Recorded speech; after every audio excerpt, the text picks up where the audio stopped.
കാഫിർ വിവാദത്തിൽ CPM നാണം കെട്ട സംഘമായി മാറിയെന്ന് പ്രതിപക്ഷ നേതാവ് വി ഡി സതീശൻ.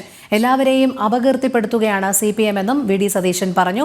അതേസമയം വയനാട് പ്രിയങ്ക ഗാന്ധി മത്സരിക്കാനെത്തിയ തീരുമാനം സ്വാഗതം ചെയ്യുന്നതായും വി ഡി സതീശൻ കൂട്ടിച്ചേർത്തു. ഇപ്പൊ മനസ്സിലായില്ലേ, കാഫിർ എന്നുള്ള കള്ളപ്രചരണം നടത്തിയത് ആരാണ്? CPM തന്നെയാണ്. CPM തന്നെയാണ് വ്യാജമായി ആ ഇട്ടെന്ന് പറയുന്ന യൂത്ത് ലീഗിന്റെ പ്രവർത്തകൻ കാസിം കൊണ്ടുപോയി പോലീസോട് പറഞ്ഞു, നിങ്ങൾ എന്റെ ഫോൺ പരിശോധിക്കുക, ഉണ്ടെങ്കിൽ എനിക്കെതിരായി കേസെടുക്കാൻ പറഞ്ഞു. ഇപ്പൊ പോലീസ് പറഞ്ഞിരിക്കുന്നത് കാസിമിന് യാതൊരു പങ്കും അതിനകത്തില്ല. ശ്രീമതി പ്രിയങ്ക ഗാന്ധി ഇവിടെ മത്സരിക്കാൻ വേണ്ടിയിട്ടുള്ള തീരുമാനവും കോൺഗ്രസ് ദേശീയ നേതൃത്വം എടുത്തിരിക്കുകയാണ്. ഉചിതമായ തീരുമാനമാണ്, ആഹ്ലാദകരമായ തീരുമാനമാണ്. വൻ ഭൂരിപക്ഷത്തിൽ രാഹുൽ ഗാന്ധിക്ക് ഇപ്പോൾ കിട്ടിയതിനേക്കാൾ വലിയ ഭൂരിപക്ഷത്തിൽ വയനാട്ടിലെ വോട്ടർമാർ പ്രിയങ്ക ഗാന്ധിയെ വിജയിപ്പിക്കും എന്ന് ഞങ്ങൾക്ക് ഉറച്ച വിശ്വാസം.